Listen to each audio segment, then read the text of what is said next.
Elkarrekin bizitzeko, ikasteko urteak, konfiantzazko ingurune batean. Euskal Eskola Publikoa, elkarrekin hazten. Eusko Jaurlaritza, Euskadi, auzolana.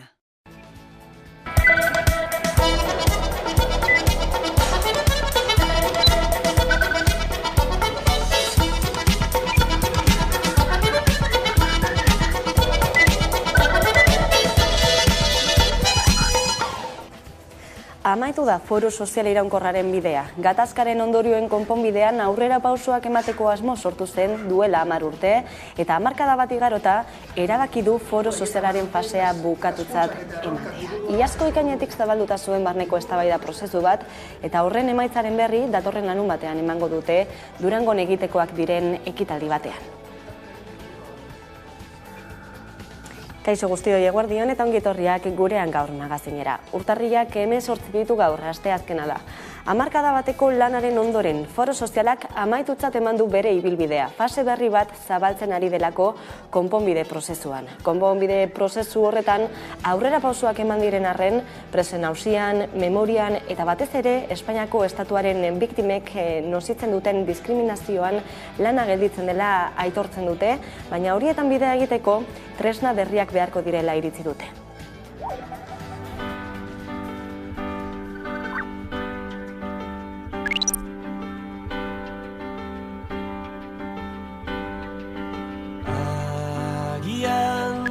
Hasieran bertan ekibokatu ginen mundura euskaldun sortzean, eta gero ez genuen iraultzaren borrokatik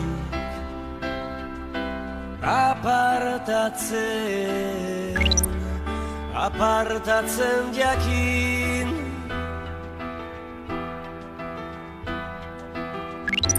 Esna kantu bat abestu genion, sehaska hutsari. Beste gai batzuk ere, Gasteizko udalak jaso ditu Memoria Garak eta Martxoak 3 elkarteak 1976ko gertakarien inguruan eraikiko den biktimen oroimenezko zentroaren fundazioaren estatutuei egindako ekarpenak. Fundazioaren behin-behineko estatutuetan ez da ageri ohorezko presidentziaren figurarik, eta kargu hori eratzea eta Martxoak 3ko biktimen elkarteko kideren batean esku geratzea nahi dute elkarte memorialistek. Memoria Gararen eta Martxoak 3 elkartearen ustez baina biktimek protagonismoa izan beharko lukete presidentzian, eta horregatik kutsu simbolikoa izango lukeen ohorezko presidente kargu bat sortu beharko litzateke biktimentzat.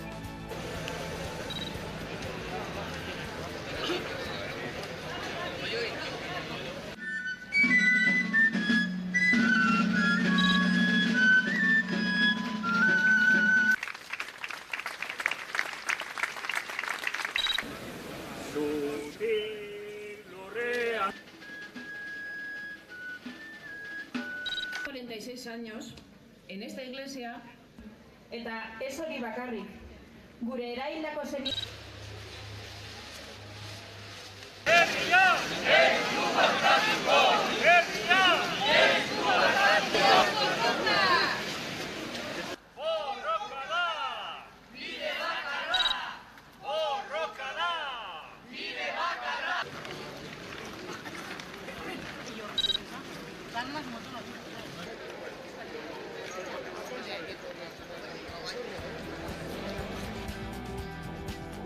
Zorionekoak adierazpena aurkeztu dute Nafarroan, hizkuntzari dinamika berri bat ezartzeko asmotan eta dagokion tratamendua emateko.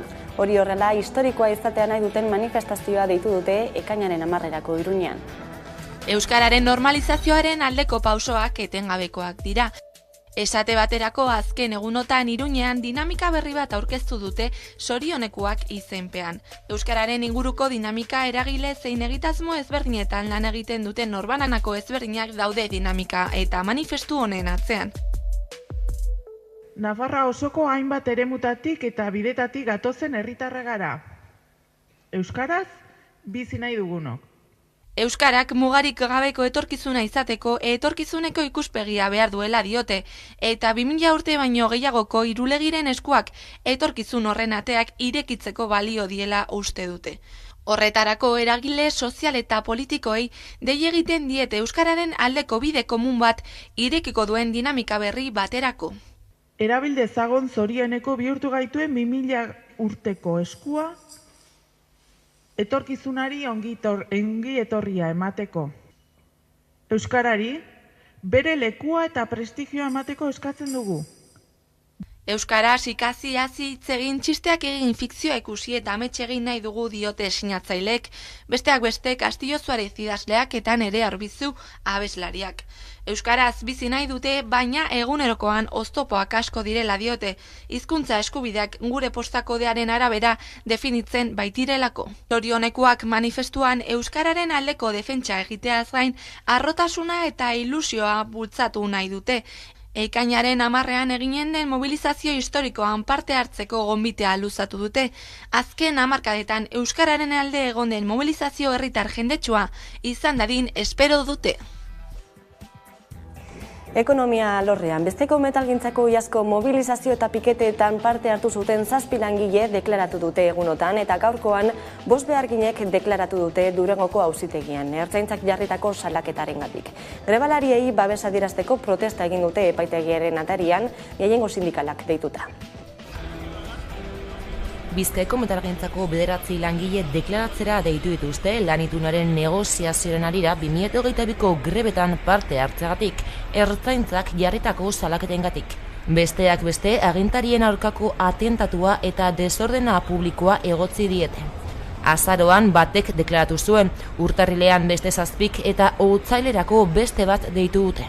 Hala, babesa adierazten nahian, Komisiones Obreras, LAB, UGT, ESK, CGT eta CNT sindikatuek auztegien atarian protestak egin dituzte egunotan.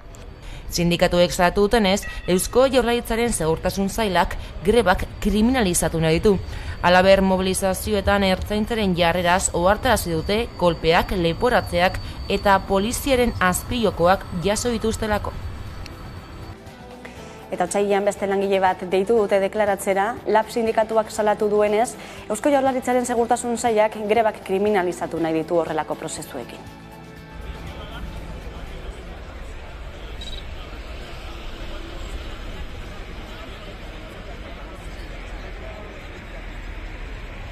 Eta alde batetik gogoratu nahi dugu, nola, guztira orain arte 8 langile izan direla epaitegietatik pasatu direnak, baina beste zitazio bat heldu da otsailerako eta horrekin ja 9 izango dira. Badakigu esperientziagatik ez direla hor geldituko.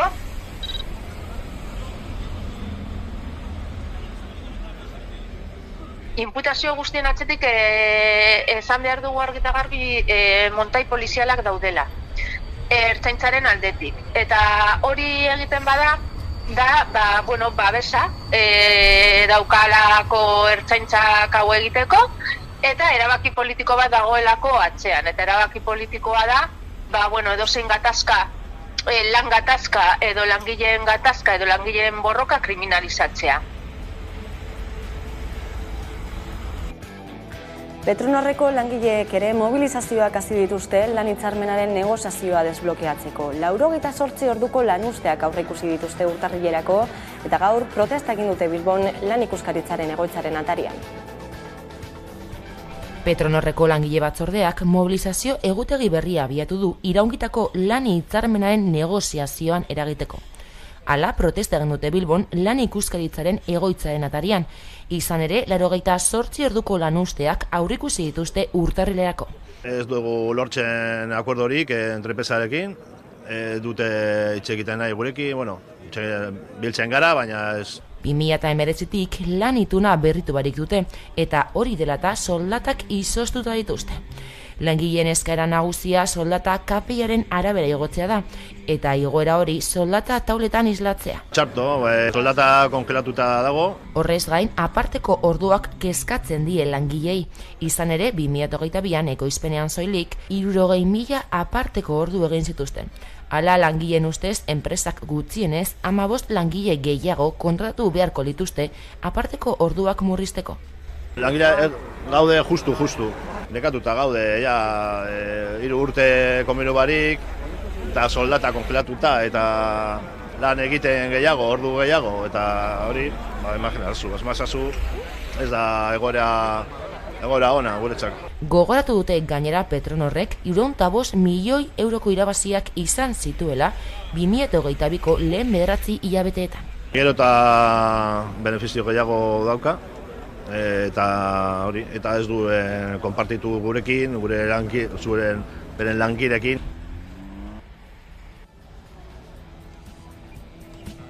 Eta Emmanuel Macron, Frantziako presidentaren gobernuak aurrera eraman nahi duen pentsioen erreformaren aurkako greba orokor eguna deitu dute biharko Frantziar estatuko sindikatuek. Maite Ubiria kazetariak emango dizkigu xehetasunak pantailan bestaldetik. Eguerdio, Maite? Egunon. Ipar Euskal Herrian ere, bihar izango dira protestak, erretretaren aurkako, erreformaren aurkaka egiteko. Zer espero daiteke bihar, ikusita zelako mobilizazio tradizioa dagoen bertan?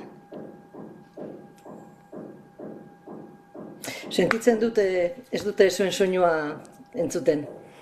Bale, saiatuko, ez dakite, orain entzuten duzu, Maite? Egoan entzuten dut, barkatu, Bai, lasai, barkatu. Esaten genuen, ez, biharko Frantziako sindikatuek deitu dutela estatu osoan grebara, pentsioen erreformaren aurka egiteko, eta Ipar Euskal Herrian ere izango direla mobilizazioak. Zer espero daiteke bihar ikusita zenolako mobilizazio tradizioa dagoen bertan? Bueno, nik uste dute erretreta sistemare buruzko erreformen karietara mobilizazio handiena gertatu dira bai Frantziar estatu mailan eta baita Ipar Euskal Herrian ere. Ez dut uste biharko eguna nolabait excepzio bat izango denik. Aurreikusten da oso mobilizazio handia, kontutan izanik sindikatu guztiek bat egin dutela greba horrekin. Azken hamarkadetan hainbat erreforma egin dire eta nik esan nuke bihar emango den mobilizazio eguna segurezki parekatu daiteke 2010ean Gor ministroaren reformaren aurka izan zen mobilizazioarekin. Orduan ere sindikatu guztiek deitu zuten mobilizaziora, hau da CFDT sindikatu reformista barne, eta milioi bat langile atera ziren karriketara barne ministeritzak emandako datuen arabera.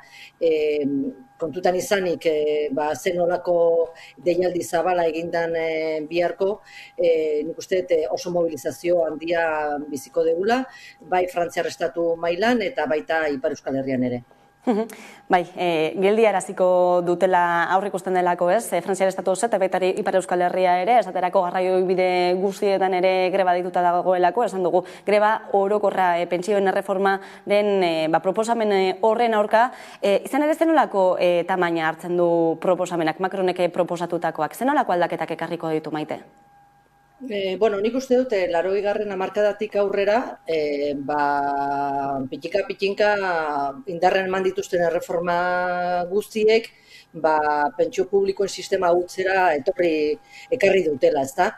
Nik uste berez Mitterrand presidente zalerik jarri zala adina hartzeko sistema progresistena, 60 urtekin posible zalako erretreta hartzea, eta geroztik martxan eman diren sistema guztiak edo reforma guztiak nolabait eskubide hori edo lorpen hori ahultzera etorri dire.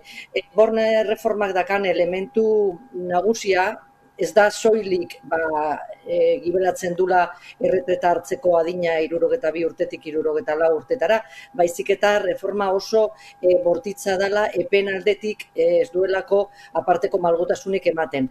Hau da, aurreko guztiek ematen zuten jakitera nolabait kotizazio urteen handitzea edo luzapen hori egingo zala beste malgutasun batekin, baina Bornek sinatzen duen erreformak erabaki du 2023an izan ordez, 2027tik aurrera 43 urte beharko direla kotizatu erretretaen egunetik egun kobratzeko. Horrek ere bai ekartzen du beste errealitate bat, ez dela inezaguna, eta da beraiek deitzen dituzten langile seniorrak, edo hau da adinean sartua diren langilek gehiago luzatu beharko dutela haien ibilbidea. Noski horrek nolabait ezberdintasun maila handiagoa ekarriko du frantses gizartera. Finean sektoren arabera, lanen arabera oso ezberdintasun maila handia dagola, eta naiz eta erreformak aintzat hartzen ditula, oso gazte hasi diren langileen egoera, edo langile bereziko egoera dituzten langileen egoera, finean eskatzen dana da denbora gehiago lan egitea, eta horrek ekarriko du baita ere bizi iraupenaren inguruan eta bizitza kalitatearen inguruan galera bat. Ikusten ari gara dena den, Europa mailan ematen ari den neurrien gogortasun bat dela, ez? Pentsioei dagokionean, Euskal Herrian ere pairatzen ari gara Madrilek hartutako erabaki horiek, eta Europako beste hainbat herrialdeetan ere ari dira, ez? Erreforma guzti horiek ontzen, ez? Pentsioen erreforman, azken finean zuk aipatu bezala, langileentzat eta pentsiodunentzat batez ere, atzera pauso bat izango direnak. Esango zenuke era global batean, edo estrategia global bat badagoela bateratua honi ekiteko? Bai, nik uste pentsio publikoen sistema ahultzeko hartzen ari diren neurri ezberdinak testuinguru zehatza batean kokatu egin behar dira, ez? Adibidez, Frantziako azkeneko erreforma horrera ateratzeko ematen diren datuak ezestatzea aski erresa da, bakarrikan zenbakitara begiratuta. Alde batetikan historikoki aldarrikatu da segurantza sozialaren defizita, eta Frantziako seguritate sozialeko defizita gutxitzen junda azken 5 urtetan, nahiz eta pandemia bat egon, horrek esan nahi du gutxiago gastatu dula edo inbertitu dula estatuak nolabait sistema hori atxikitzeko. Orduan ez dago urgentzia bat eta ezin da zenbakiak eskutan aldarrikatu erreforma hau martxan jartzen ez bada egongo dela kolapso bat sistemarena, beti ere jokatzen dute argudio horrekin, horrek galdu dula sistemak. Begiratzen baldin badugu beste datu batzuk, ikusten dugu aberastasunaren sorrera gero eta handiagoa dela, aberastasunaren banaketa gero eta txarragoa dela, eta begiratzen baldin badugu azken Oxfam elkarteak adibidez eman duen azken txostena, 10 frantziar aberatsenak edo, ez hau da, fortuna handiak dituzten horiek iaz irabazi zutenarekin, posible izango litzateke frantziar familia guztien elektrizitate, gaza eta energia konsumo guztiak ordaintzea urtebetez. Hori da benetako errealitatea. Eta horri gehitu inbartzaio, sektore publiko pribatutik eragiten den presioa. Hau da, ahultzen baldin badire pentsio publikoak, gero eta indartsuago izango dire pentsio pribatuen funtsak eta banketxeek edo asegurantzek proposatzen dituzten produktu horiek. Eta hor badaude subigintza bat, askotan lan ministro gixara edo beste departamentu horietan ibilitakoak juten direla erretreta hartzera, urrezko erretreta hartzera, olako banketxetara, olako konpainetara, zeren finean haientzako lan egin dute, jardura publikoan ziren bitartean, ez?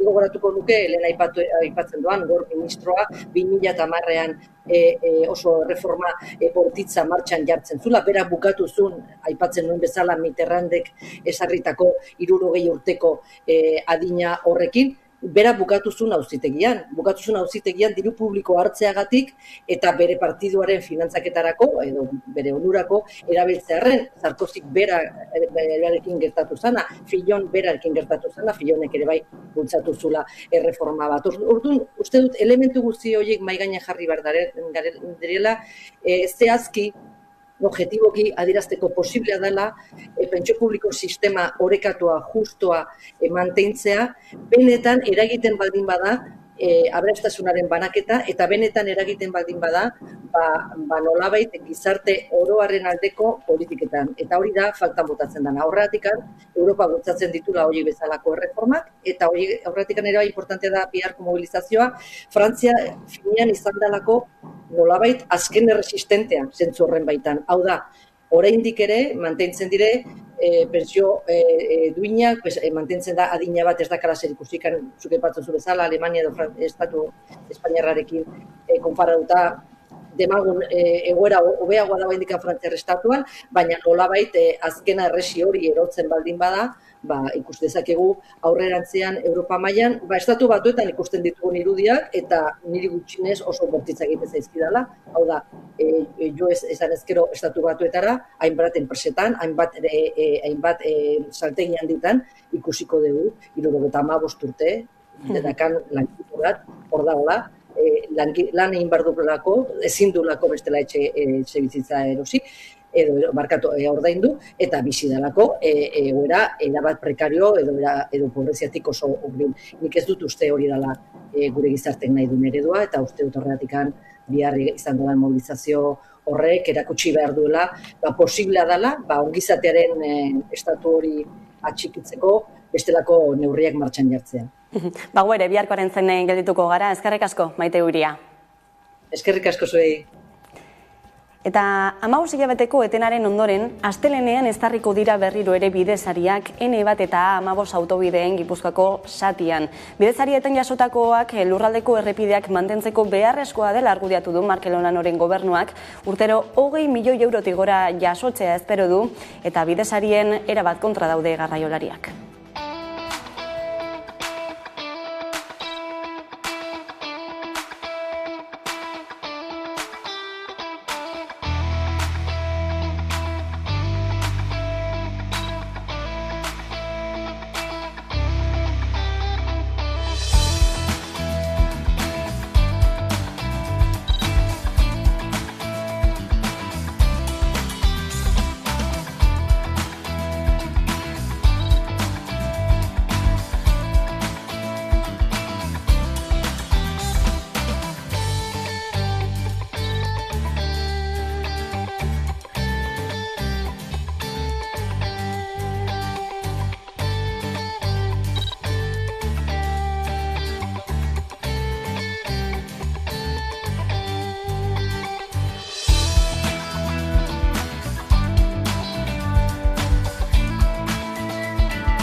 Turismoa pandemia osteko ekonomiaren berreskurapenaren alor oso garrantzitsua izan da Euskal Herrian, bestelako turismo mota bat, jasangarria eta irisgarria izango dena, Nafarroako zein Euskadiko gobernuak azken urteetan indartzen ari diren formula da. Gaurtik hasita eta igandera bitartean Madrileko Fitur Azokan, nazioarteko turismoaren erakusleioan parte hartuko dute, beste urte batez Nafarroa eta EAeko gobernuek. 11 telebistako lankideak bertan ere izango dira, bidean dira dagoeneko, Sandra Urra, ez daiguzu? Kaixo egunon, bai, 11 telebistako taldea errepidera atera eta Madrileko bidean gaude. Eta zertara Madrilera, bertan nazioarteko turismo ferian garrantzitsu bat ospatzen da, Fitur hain zuzen ere, eta komunitate edo erkidego bakoitzak bere turismoaren indarguneak ezagutzera emateko eta esatzeko aukera ezin hobea bada. Guk 11 telebistak Nafarroa eta Euskal Autonomia Erkidegoko estandak bisitatuko ditugu eta zuekin elkarbanatu aurretik itxaron barko duzu, ze oraindik ere bidean gaude, beraz jarraitu ezazu 11 telebistan emango dugun informazioa. Nean ere helburu jasangarriaren kontzeptua azaltzen saiatu garela, eta komentatu duten bezala Fiturren dagoen Nafarroko estanean 11 aurkezpen egonen die, ekitaldi edo mai inguruak izanen die, eta 34 hizlari hartuko dute parte. Azkenean Nafarroko eguna izanen da, eta ostegun da ostiralaia publiko profesionaleko egun. Fiturren zain geldituko gara Nafarroako lantaldearen zain heldu bitartean, joango gara berri guztiak aipatzen ere. Eta gurera itzuliko gara kultura agenda beteko dugulako jarraian Irati Agirrezkoenaga kultura dituarekin. Kaixo Irati? Kaixo, nire guerdian. Bueno, urtea dagoeneko hasita eta antzerki garaiari ere hasiera eman zaio Beasainen. Zer dakar aurtengoak? Hori da, bai, abian da antzerki garaia, Ordizian eta Beasainen, Ordiziako herri antzokiak eta Beasaingo usurbe antzokiak euren ateak zabaldu dizkiete dagoeneko antzerki garaia programazioari, eta, bueno, Goierri antzerki denboraldiaren 29. edizioa izango da aurtengoa, joan den astean egin zuten lehenengo emanaldia, eta ostiral honetan, urtarrilaren 20an, Itziar, Ituño eta Ramon Agirre aktoreak Ordizian izango dira 20 isilik obra aurkezten. Hondarribin egin zuten estreinua urtarrilean eta Ordizian ikusten aukera izango dugu esan bezala ostiralean. Emakume eta gizon baten egunerokotasuna modu zorrotzean eta aldi berean umoretsuan edo umorez lantzen saiatzen den obra. Otsailaren 17an berriz ez naiz inoiz Dublinen izan. Oholtzaratuko du Tentazioa konpainiak, usurben Donostiako antzoki zaharren estreinatu zuten urtarrilaren 6 eta 7an, Mireia Gabilondo, Aitziber Garmendia, Iñigo Aramburu eta Iñigo Azpitarte dira komedia garratzonen protagonistak edo antzesleak, Marcos Goikoleak idatzi du eta Mireia Gabilondok berak zuzendu. Eta hemen zein da gai nagusia, Elena, 3 urtez ikusi zuten alaba, Londresetik bueltatu da, hor daude gurasoak zain, bere neskalagun Irlandarra ezagutzeko zain hain zuzen Cindy izena duena. Baina sorpresa izango dena da, Cindy ikusezina dela edo nolabait alabaren fantasian dagoen personaia, eta horrek kasgora jartzen du familiaren oreka hori. Martzoan jarraituko du egitarauak, martzoan 17an Ika Teatrok Toto aurkeztuko du Ordizian, Mafalda Bellidoren Txutxo obra du oinarri eta Kepa Errastik egin du euskarazko gidoian itzulpena eta egokitzapena, Agurtzan Itzaurragak zuzendua, eta apirilera arte ere izango ditugu bestelako obrak. Esan bezala, dagoeneko hasita dagoen jaialdia eta emanaldi bakoitzerako sarrerak 12 eurotan daude, ziklo osoa ere nahi izan ezkero hartu daiteke ziklo osorako bonoa. Bestalde Irati ere Euskal Nobelaren astear delako Baztanen. Bai, hori da, astear da, urtarriaren 23an astelenean hasiko da, urtarriaren 23tik 29 bitartean egin dute Euskal Nobelaren astea Baztanen, 9. edizioa aurtengoa, eta ekitaldi ugari antolatu dituzte. Genero beltzeko liburuen aurkezpenak, mahai-inguruak, solasaldiak, errezitaldiak, bertan hartuko dute parte hainbat idazle eta musikarik baita ere, beste Joseba Sarrionaindia, Garazi Arrula, Garazi Galdeta eta Ruper Ordorikak.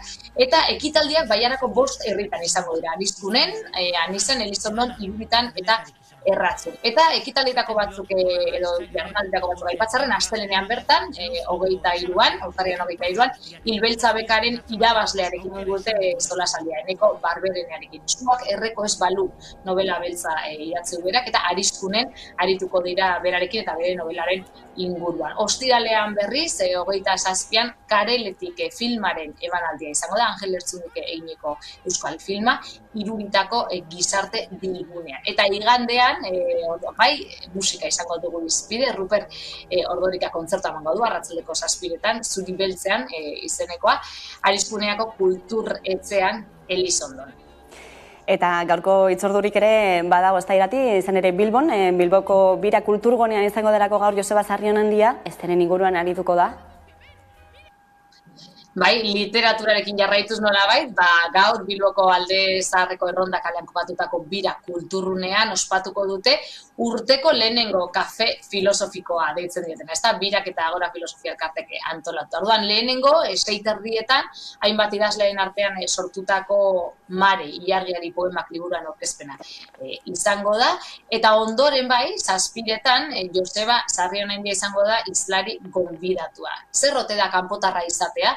Galdera hori izango du izpide bere solasaldian, edo galdera horretan kafe filosofikoari hasiera emango dio, aurtengo kafe filosofikoari, eta esan bezala gaur bertan bira, arratsaldeko 6:00 aurrera, sarrera doakoa da foroa bete arte. Oso ondo Irati, eskerrik asko beste behin agenda betetzeagatik eta egongo gara hurrengoan ere, eskerrik asko hurrengoan arte. Eskerrik asko Leire, bai, hurrengoan arte. Tarte baten ostean itzuliko gara, eguneko elkarrizketa nagusiari tartea emateko. Gaurkoan gurean izango dugu Josu Etxaburu, gure eskuko bozeramailea, orain arte.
ez dago personaia romantiko ontzat egin da. Oso pragmatikoa da mundua, ez? Eskakizun laboral handia daude, ekonomikoak, ezagit, ez? Produzioaren gurpilan sartzeko premia handia dago, orduan romantizismoa ez da bat ere, ez? 21. mendekoa, ez?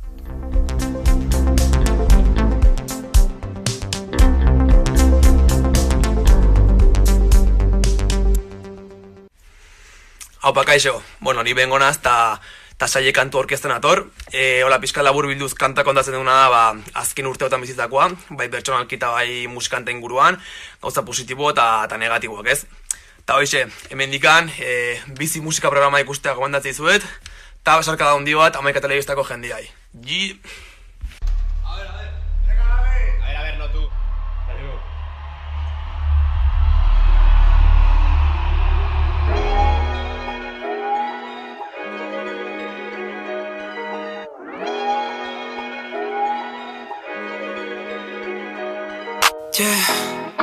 Holtza gainean oioka dena paso delako azkar milaka momentu zaitek eman dikaztez korrik eman ditik gora zelan bila juten zaitek nun gauden milaka momentu zaitek eman dikaztez korrik eman ditik gora zelan bila juten zaitek nun gauden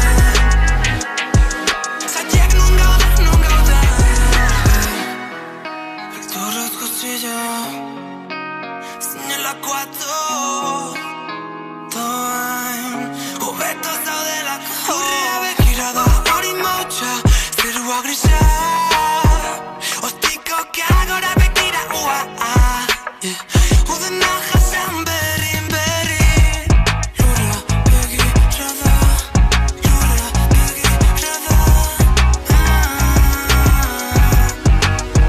Milaka momentu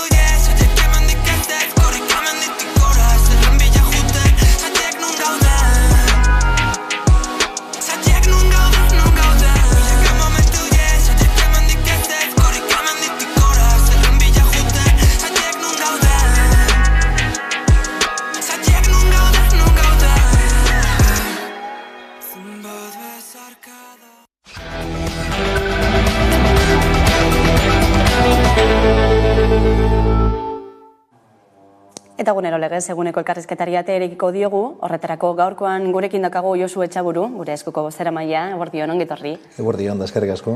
Bueno, Euskal Herriari buruz luze hitz egingo dugu elkarrizketa honetan zehar, baina lehenik eta bine ere Kataluniara begira jarri behar gara badakizu aktualitateak agintzen duela, eta sedizio delituaren erreformaren ondotik ez, zer gertatuko da Puigdemont Kataluniako presidente ohiarekin, izan ere desordena publiko larriengatik atxilatu nahi dutelako orain. Euskal Herritik nola ari zarete segitzen bertan gertatzen ari den guztia? Zein ondorio ateratzen dituzu?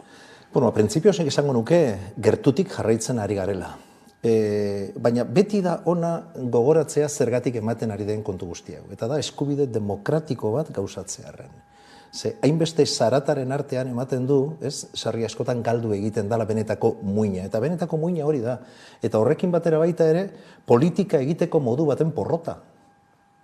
Porrotorrek eramaten du epaitegietara iristea kontu hau, eta hortik gero iristen da sortu den andana guzti hori, ezta?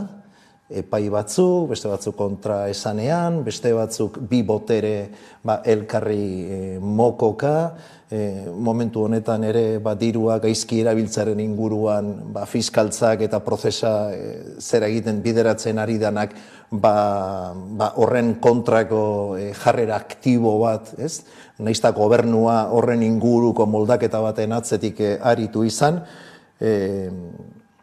ez dakigu zer gertatuko den, baina kontua da Europan ere jartzearena begi hori, eta ikusgai egotea zer gertatuko dan, alde batetik Europako esparru hortan, eta gero Espainiako estatuak bere indar guztiarekin nola erantzungo dion, jarraitzen ari gara, nola ez, eta gero zer nolako birmoldaketak egiten ari diran, baina baita ere zer nolako birmoldaketa egiten ari diran, desordenak edo deitzen dioten horren arira.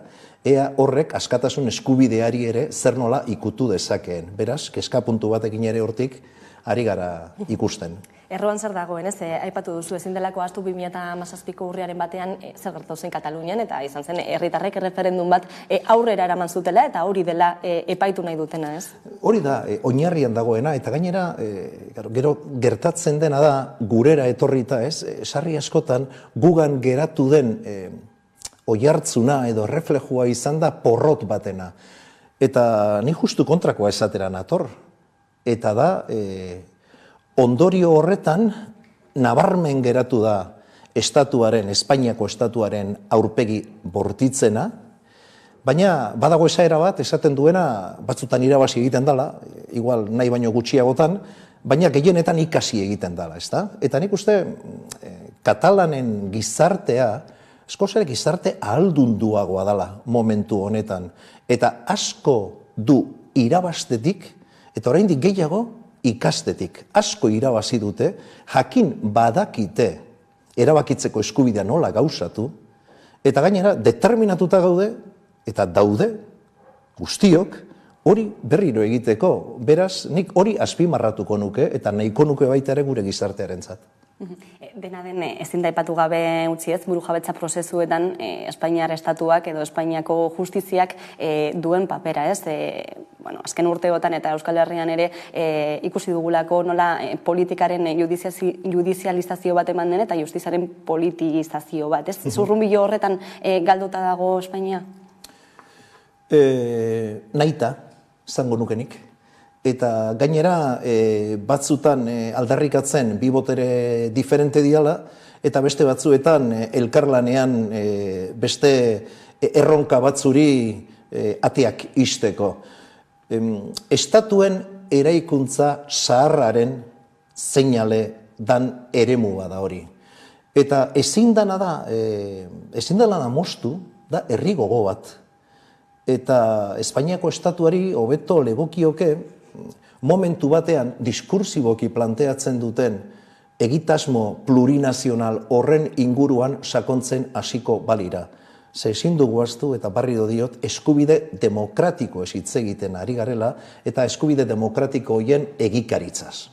Baina auzitegi konstituzionala ere berriki berritu da, ez, buru berriarekin eta horrek ere berriro ere behin eta berriro errepikatu du, ez, referendum guztiak autodeterminazio eskubide hori edo buru jabetza naia edo independentzia guztiz debekatzen duela konstituzioak.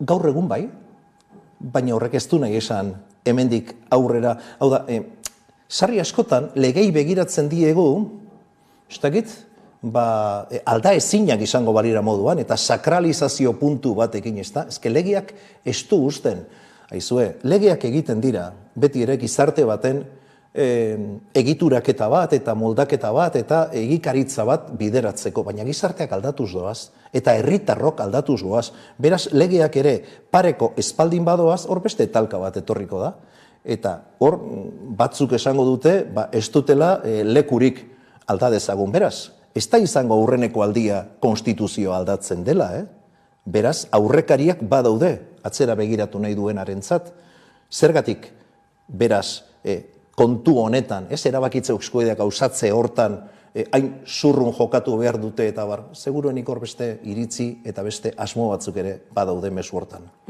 Euskal Herria, herrialde katalanak eta Europa mailan ere ematen ari dira, ez, burujabetza prozesu horren indartzeak.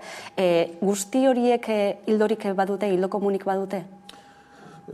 Bat uka ezina dena, eta da, herriek izan nahi dutela. Eta herriek eta herritarrok izan nahi hortan, ez dago arrezirik.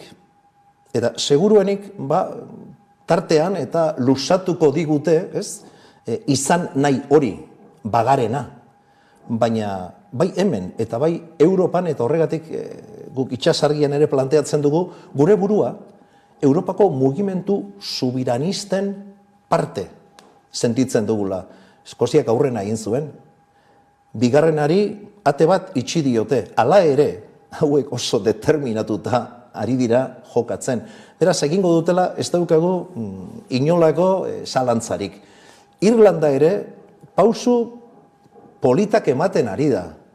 bateratze aldera. Katalanek, ordabiltza, gu ere, ibili bagabiltza, Korsikarrak, hau da, badago hor mugimendu bat, eta gaur egun ezagutzen dugun Europa, seguruenik hemendik hamarkada bat, bi hamarkadatara beste Europa bat izan daitekeela, edo horrekin ere amesten dugu, baina amestu bakarrik ez da egin behar, amets hoiek lortze aldera lana egin behar da. Lan horretan eta bide horretan aldarrikatzen duzu, ez da? Herri desberdinen arteko batuketa bat, buru jabentzarantza bultzada emango duena, ez da? Hori sedagakoa? Bai, batipat eskubide demokratiko ez hitz egiten ari garelako. Eta da, herritarrei hitza ematea, zer izan nahi duten, nola antolatu nahi duten euren herria, eta aldi berean, gainontzeko herriekin zer nolako harremanak izan nahi dituzten, guzti hori erabaki alizateko. Eta hori eskubide demokratikoa den heinean, ez dago legerik, momentuz baditugu ez batzuk baino, hori eragosten dutenak, baina horiek ere aldatzeko alegin guztiak egin beharko ditugu, eskubide demokratiko horri gauzatze hori ez dadin gero, kartzela bidean jarri, edo epaitegietan jarri. Zergatik ez gizartean adostasun zabala lortzen duen ideia hori gainontzeko erakunde eta esparruetara eraman. Hau da, gabezia ez dago herritarrongan, gabezia beste leku batzuetan dago, eta hori da, aldatu eta aldarrikatu behar duena. Horretarako nahi argia ikusten duzu Euskal Gizartean? Euskal Gizartean, sarri askotan gainera, galdetzen danean autodeterminazioaren inguruan eta bar, zergatik ez diogu Euskal herritarrei, gaur bertan, galdetzen, ona datozen etorkinekin zer nolako migrazio politika egin nahi dugun. Ea dan, Estatu Espainiorrak, gaur agindua eman digun molde hori, ala gertuagoko molde bat. Zergatik ez diogu Euskal herritarrei galdetzen zer nolako genero determinazioa nahi dugun gure gizartearentzat. Zergatik ez diogu gure herritarrei galdetzen zer nolako pentsioen inguruan, hau da, zergatik ez diogu galdetzen gure herritarrei ea legeak hemen, hemendik eta hemengoentzat nahi duten egitea edo ez. Seguruenik hor, hainbat erantzun jasoko genituzke esaten, hori ona dela.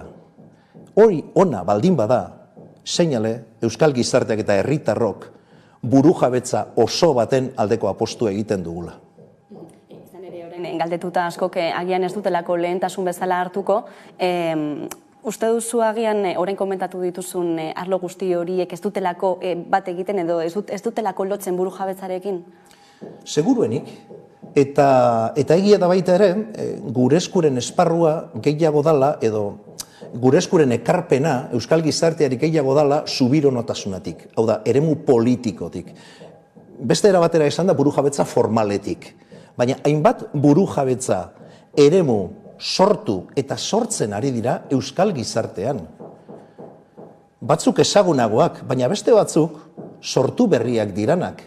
Eta horretan nik uste datozen urteetan begirada jarri behar dugula. Ez bakarrik burujabetza formalean, gure ekarpena egingo diogu alde hortatik, baina Euskaldunok eta Euskal herritarrok horren aldeko apostu finkoa egiten ari gara. Eta hori, seinale da, Euskal Gizarteari eta herritarroi bai interestzen zaigula autodeterminazioaren kontu hau.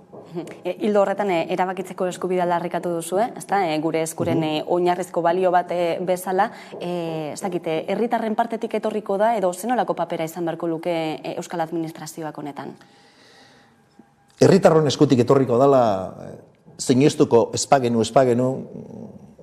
ezkeinatake hemen egongo, bai? Herritarron garaia dala, garai batean esaten genuen herri bat garela, bai? Herritarron garaia dala eta erabaki nahi dugula. Gaurkoz, 10 urte beranduago, horrek indarrean jarraitzen du, inoiz baino indar handiagoarekin. Herritarron eskutik etorri behar da.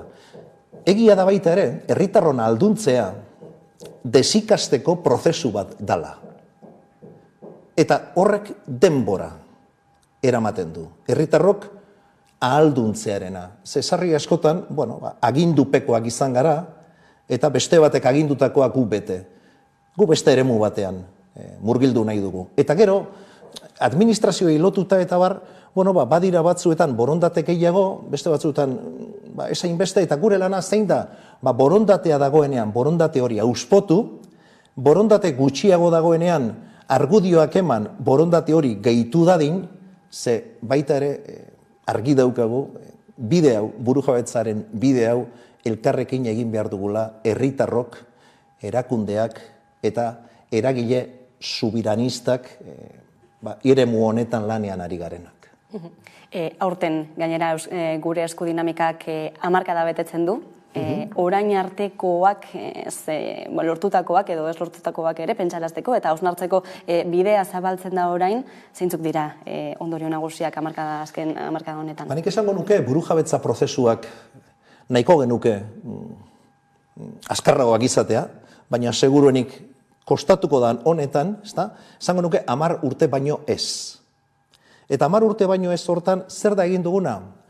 Josten hasi ginen, adostasunak ehuntzen hasi ginen, eta jarraitzen dugu 10 urte geroago.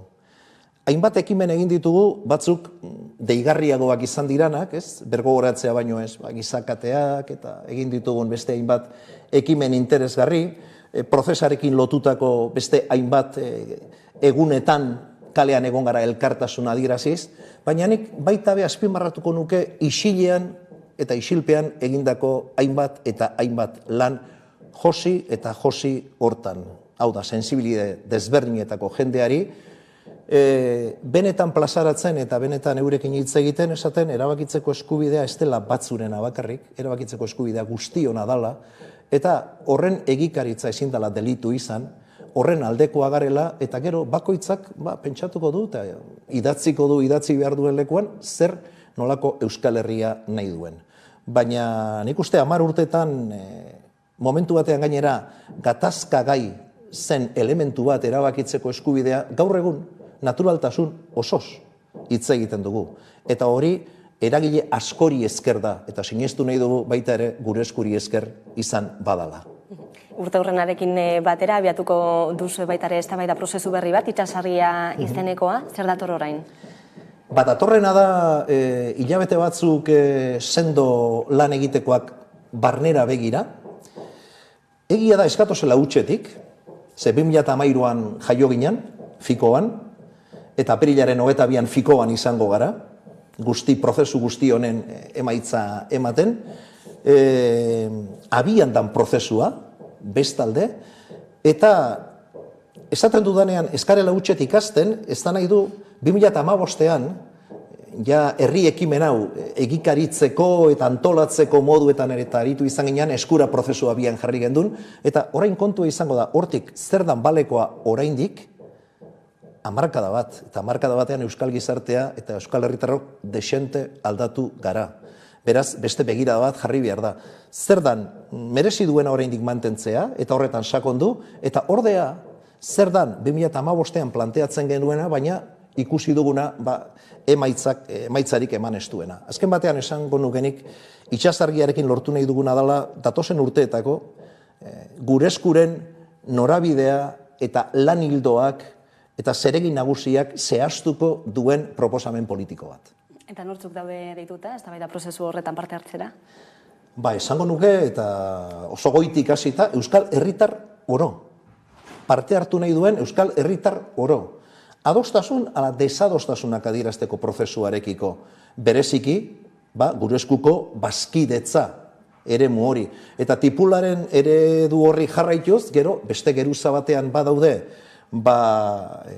gure eskuren kide izan diranak, eta 10 urtetan ere, barrazoi diferenteengatik beste eremu batzuetan ari dinak, hoiekin elkarrizketa pertsonalak egingo ditugu, baita ere, kanpo begirada horiek jasotzeko. Beraz, esparru guztiak hartu nahi ditugu, eta nahi duguna da, alden eta parte hartzaileena izatea, alden eta ahots desberdin guztiak jasotzea, guk geurea ere hobeto zehaztu alizateko.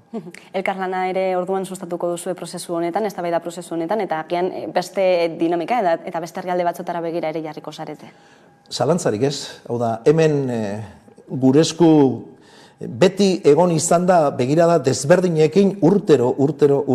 Eta barnera begiratzen ari garen honetan itsasargiarekin, baita ere, elkartasunetik elkarlanera, katalanekin hasitako bide hortan eta gallegoekin ere beste neurri batean, horri ere eutxiko diogu, baina esaten badugu, geure burua aitortzen badugu mugimendu subiranistako kide eta parte garela, hortan ere, nazio artekotza hortan bideak eta lanak egin beharko ditugu. Horrek esan nahi du, galtzabete lan ditugula, kasi urtero moduan, esango nuke. Helburu jakin bat izango da, eztabaida prozesu honekin hartu nahi duzuena, esaterako nola bideratu referendum, balizko referendum hori, esaterako, hori izango da mai gainean? Printzipioz hori etor daiteke, albuko ondorio moduan, baina gehiago planteatzen ari garena itxasargian da izaera bera, esan nahi dut, hor badaude jauzi batzuk gure ustez, eta da eragile subiranistatzat aitortzea geure burua, azpimarratzen dugu, baita ere gureskuk, nahi duena Euskal Herriko eta Euskal Herriari, zazpi probintziei lotutako proposamen bat badela, antolakuntzari ere, datozen urteetako antolakuntzari ere begira bat jarri nahi diogu, militantzia ereduak aldatu direlakoan gaude eta nola pertsonok, herritarrok atxikitzen garen batera edo bestera. Hau da, hor badaude hainbat elementu, lehen nazioartekotza hitz egin dugu, gizarte alduntzea, 11 lan lerro badaude eta seguruenik, hoiek sakontzen ari garen horretan, agertuko dira baita be, gero beste hainbat elementu, gehigarriak izango diranak hausnarketa honetan. Gizartaldekor batean bizi garelako, azken 10 urteetan ikusi dugulako eta hemendik aurrerakoa ere izango delako aldakorra ziurazko. Globalizazioak zure ustez burujabetzen zen olako eragina izango du hemendik aurrera? Badira batzuk esaten dutenak kalte egingo diola, eta gu sinestuta gaude globalizazioa hor egonda ere, ez dela aitzakia izan behar, nahi baduzu txikitik, baina txikitasunak duen handitasun hortatik, guk geure bidea egiteko. Eta gainera, sinestuta gaude, izan baduela Euskal Herriak zer eskaini. Zesarri askotan, autodeterminazio gatazka, kakotxartean planteatzen direnean, inork gutxi planteatzen du aukera gisa. Eta sinestuta gaude baita ere, datozen urteetan, erabakitzeko eskubidearen gauzatzea, elementu preventibo, indartsua izango dala, ondoren beste gatazka modu batzuk sor ez daitezen.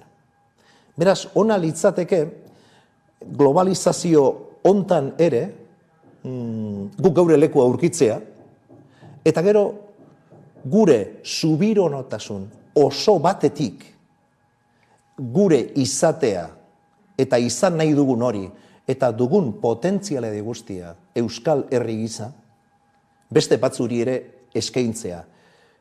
Nork esango dio ezetz Europan halako eskaintza erakargarri bati? Sinestuta gaude inork ez diola ezetzik esango. Horregatik, uste dugu nazioartekotzan ere badagoela zer egin. Eta hortan bakarrik ekarriko nukeen elementu bada, Eusko Ikaskuntzak eta Institut d'Estudis Catalans, argitasun legearen inguruan, Kaukusaren bitartez egiten ari diran lan izugarri ona. Argitasun lege baten bila. Eta marko hori esartzen baldin badugu Europan, estatuek men egin beharko diote. Zeintzuk dira baldintzak, herri batek bere etorkizun politikoa libreki erabakitzeko. Lotu gaitezen hortara eta galdetu diezaiegun Euskal Herritarrei zer izan nahi duten. Lanean, jarraitu beharko da beraz. Badago, zer egin bai, badago. Josu Etzaburu, gure eskuko bozeramailea, mila esker beste behin Hamaika Telebistara gerturatzeagatik. Eskerrik asko zuei, eta nahi duzuenean berriro hemen izango nauzue. Hurrengo arte bai. Eskerrik asko. Eta tarte bat hartuko dugu, eta jarraian itzuliko gara egunero bezala solasaldiari ekiteko. Gaurkoan gurekin izango ditugu Alaitz Argandoña eta Joserra Becerra, orain arte.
eguzkizpiak urpetzen du nire azala, nire euridorrea zuntzitzen dudanean, aire berriak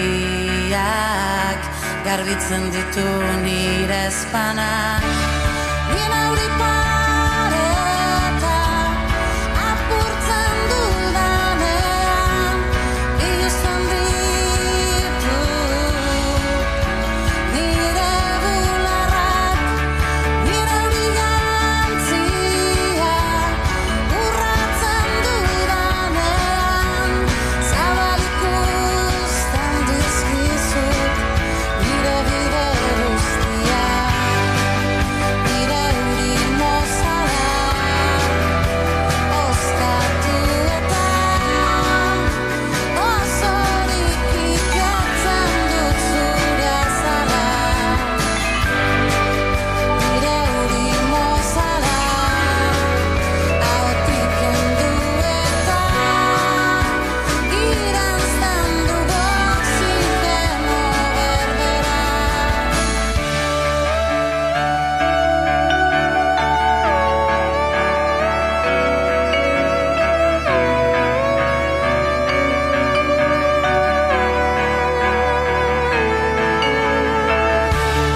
Nire euripareta apurtzen dudanean, biluzten ditu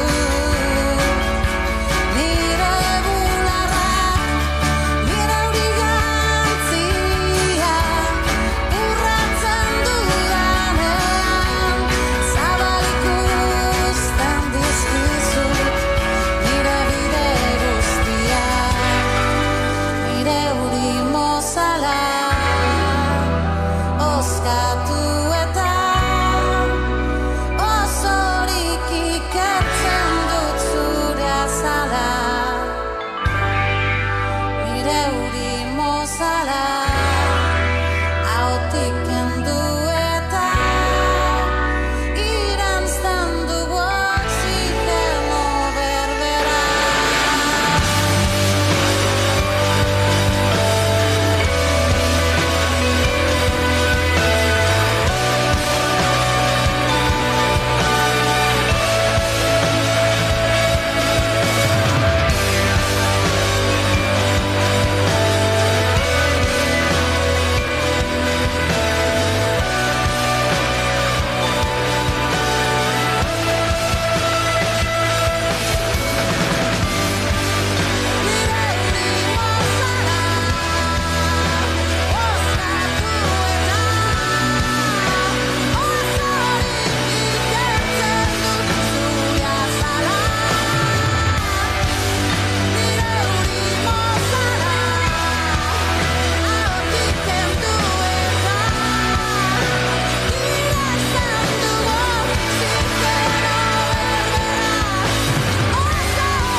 Mundu hau ez dago personaia romantiko ontzat eginda, ez? Oso pragmatikoa da, mundua, ez? Eskakizun laboral handia daude, ekonomikoak, ezagit, ez? produzioaren gurpilan sartzeko premia handia dago, orduan erromantizismoa ez da bat ere, ez? 21. mendekoa, ez?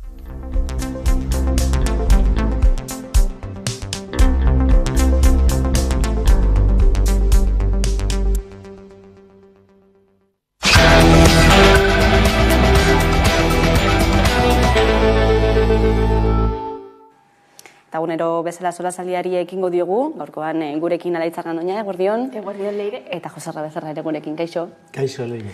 Bueno, eguneko albiste batekin hasiko gara, eta horixe da, Foro Sozialak amaitutzat eman duela bere ibilbidea, 10 urteren, ustean 10 urte luzeetan, hainbat eta hainbat lan egin du, eta foroak berak aipatu duenez ez, ibilbide hori ez, sortu zenaren helburu gehienak betetzat eman ditu, oraindik ere noski aitortuta bidea luzea dela, gatazkaren konponbidea, baina hori bai beste tresna batzuk eraginkorragoak edo beharrezkoagoak izango direla jakitun, amaitutzat eman du gaur bere bidea. Larun batean egingo du dena den eztabaida prozesu horren emango du eztabaida prozesu horren berri Durangon bertan, eta gu Hamaika Telebistatik laburbildu dugu beraien egiteko 10 urte hauetan.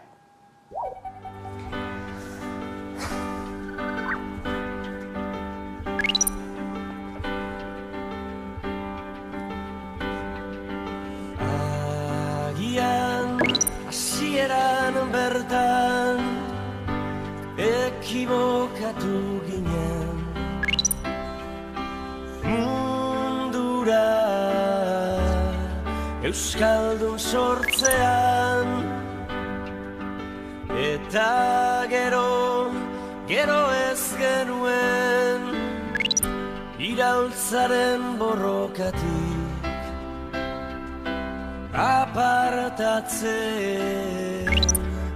apartatzen jakin,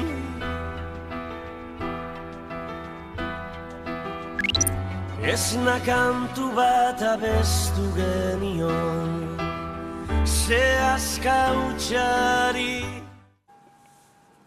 Hortxe, 10 urte hauetako laburbena, ez? Zuek nola baloratzen duzue 10 urte hauetan guztietan, ez? Egindako aurrera pausu horiek, eta zeri esker eman direla esango zenukete? Nik esango nuke lehenengo eta behin hori eskertzekoa dela beraien egindako lana.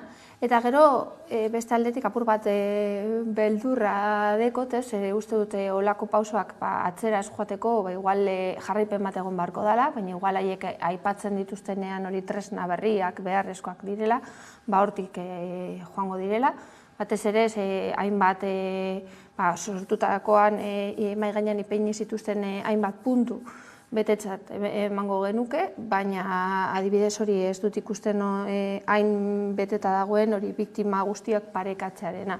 Orduan ikusten dut hor lan itzela gelditzen dela horrenik egiteke, eta horregatik pena da, solako eragile bat bere ibilbidea amaitutzat ematea.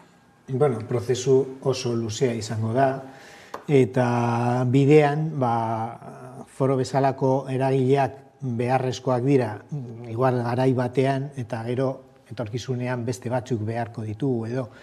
Nik ezagutu dut,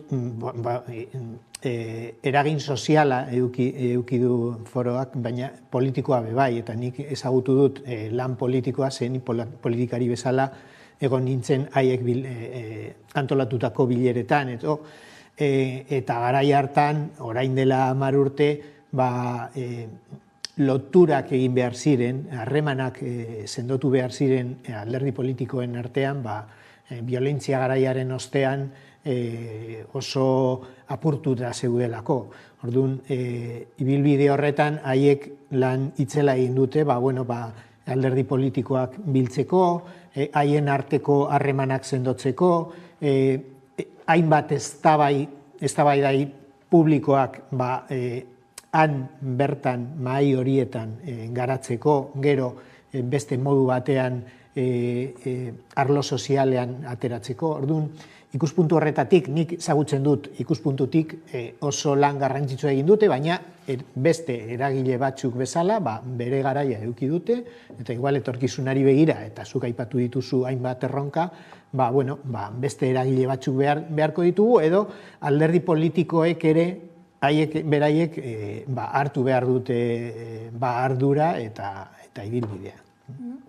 Ez hori bakarrik ez, balioan jartzekoa da baita ere, gizarte zibilak 10 urte hauetan egindako papera, egindako esfortzua, gatazkaren ondorioei amaiera emateko, foro sozialak baino gehiagotan esan duen ez, aitortu duen. Bai, azkenean jendearen parte hartzea ezinbestekoa da, eta gainera, hemen aipatu dugun bezala, normalean gizartea edo aurreratuago doa instituzioak baino, eta orduan oso garrantzitsua da bere papera, bultzatzeko prozesu bat, helburu bat lortzeko. Bai, haiek bi zutabe horiek mantendu dituzte, bai, arlo sozialean eta arlo politikoan, arlo politikoan aurrera pausuak ematen badira eta gero ez badira islatzen gizartean, edo justu kontrakoa, gizartean, zuk esan duzun moduan, bere ibilbide propio egin du eta igual instituzioak baino azkarrago ibili da, baina arlo politikoan ere hori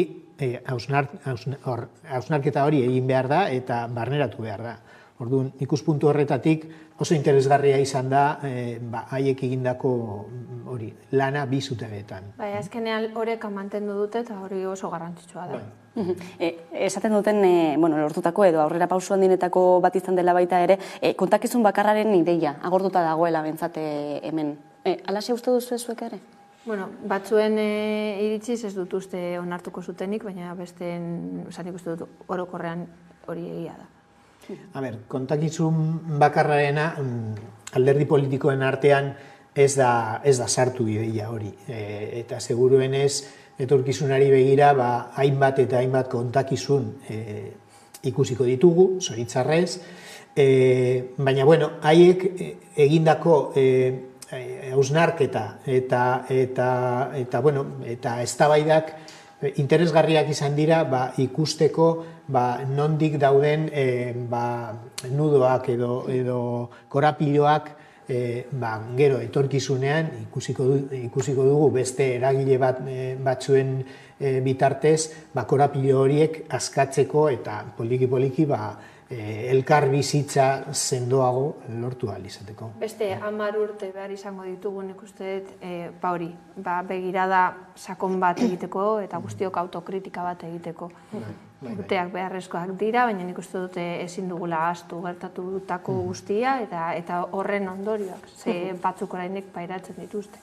Bai, lana, oraindik ere egiteko dagoela, hori zebera aitortzen dutela ere foro sozialetik, nahiz eta alde batera egingo duten, ikusiko dugu hemendik aurrera, azten olako tresna berriak eta formula berriak sortzen diren, gatazka honi eta herri honek bizi dituen egoera guzti hauei konponbide integral bat emateko. Gaitzatatuko dugu gaurkoan ere ikamika handia sortzen ari delako berri baten inguruan, eta horixe da errefuxiatuak hartzeko zentro bat estarri nahi duela Madrilek Gasteizen, ezta? Dagoeneko Eusko Jaurlaritza erabaki honen aurka agertu da, Gorka Urtaran Gasteizko alkatea ere entzun dugu irmoki esan ez duela gogoza honez hartu proiektua, alde bakarreko erabakia izan dela Madrilaren partetik, eta hain zuzen ere talka egiten dutela nolabait formak edo ereduak.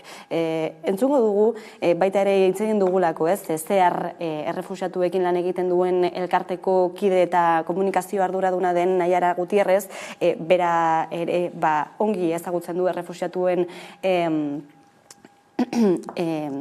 egunerokotasuna eta beraiekin ari da lanean horrelako zentroetan Eusko Jaurlaritzarekin batera, eta berak ere hitz egin du honen inguruan. Momentuz gaiaren inguruan daukagun informazioa nahiko eskaza da, baina printzipioz planteatu dena ez dator bat zeharretik planteatzen dugun harrera ereduarekin.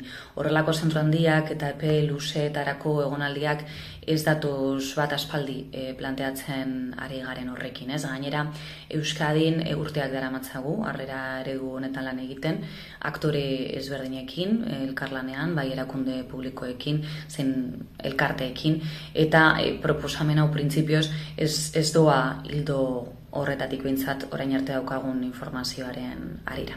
Oraindik ez dakigu gainera zein izango den zentroaren helburua, behin-behineko lehenengo harrera bat emateko izango den edo humanitarioa, eta informazio hori eukitzea garrantzitsua da balorazio bat egiterako orduan, ez?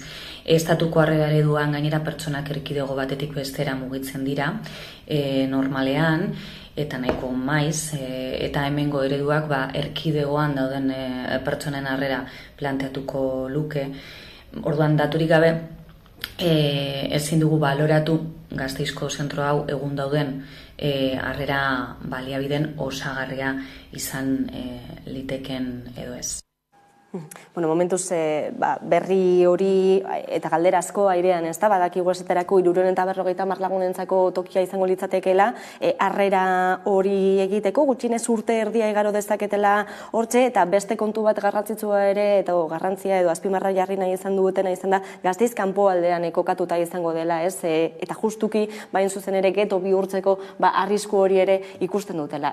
Bueno, hainbat galdera oraindik, baina zuek nola ikusten duzue horrela lehen begirada batean proiektu hau, Madriletik datorrena? Lehenengo eta behin ikusten dut, olako erabakia hartzerakoan aditua den jendearekin bildu beharko dela, eta adituenak izango dira, ongitorri refusiatuak edo olako elkarteekin biltzea eta jakitea zeintzuk dira behintzat beharrezkoak diren gauzak, zeintzuk izan beharko dira haien lehentasunak, gero betiko erantzuna izan beharko dela integrala eta transversala, eta olako zentroak normalean ez dute olakorik egiten, eta gero zuk aipatutakoa amaieran, ze batzutan Bilboari dagokionez, olako albergeak ipintzen dira periferietan, eta horrekin ez duzu lantzen elkarlana, eta gainera sortzen dira beldurrak, eta aurre iritziak, eta orduan ez dakit asko honetaz, baina nire ustez ez da lekurik egokiena, batez ere hori elkarlana lartzeko eta elkarbizitza hon bat lortzeko. Inklusioaz asko egiten den honetan, ez? Zenolako zentzua dauka, ez? Gasteizeko kanpoaldean ezartzea harrera plan bat, ez dakit. Ikuspuntu horretatik badirudi ez dela oso egokia, baina aipatu denez informazio falta ari gara. Orduan, okerrena instituzio batetik horrelako iragarki bat iristen denean, okerrena da lehenengoa iragarkia eta gero informazioa eman. Justu kontrakoa egin behar da, eta zuk esan duzun moduan, informazioa etorri behar da, plangintza osoa eta proiektu osoa adituen eskutik. Eta hori elkarteak dira adituenak, elkarteak dira errefusiatuekin ari direnak egunez egun. Orduan, nik nahiago dut entzutea erakundeek edo elkarteek komentatzen dutena, euskal instituzioek komentatzen dutena, baino, ikuspuntu horretatik ere, kutsu politikoa badago, haiek esaten dute, gure eredua individuala da, baina gero ikusten duzu Irunen zer gertatzen den, eta abar, eta nahiko kolokan geratzen dira euskal instituzioak bebai. Orduan, informazio falta guztia aintzat hartuta, pentsatzen dut, ikusi duguna ez dela oso egokia.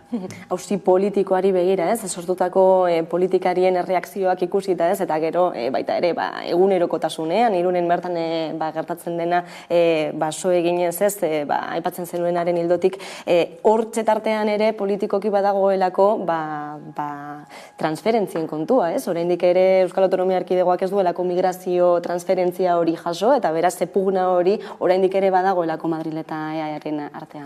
Euren leloa da transferentzia, eta elkarteen leloa da harrera.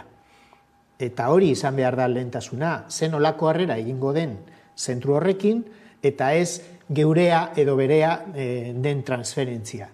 Horrezegatik dinot, nik nahiago dut entzutea elkarteek esaten dutena, euskal instituzioek esaten dutena baina onartzen dut formen aldetik, Espainiako gobernuak ez dituela gauzak ondo egin, baina lehentasunak oso argi ikusten dira, arlo politikoan eta sozialean. Naiara Gutierrez Zeharreko kideari ere galdetu diogu, ez? Oraintxe bertan, martxan dauden zentro horietan, Zeharrekin elkarlanean ari diren zentro horietan zenolako lehentasunak dauden, nolakoak izan barko luketen, zer diote refuxiatuek, zer behar izan dituzte, hori ze guztia kontatu dugu.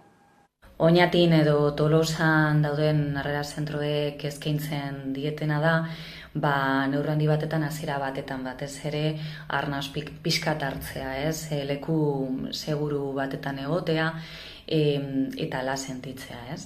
Bizi izan dutena prozesatu ahal izatea eta gutxinaka beraien egoera asimilatzen joatea.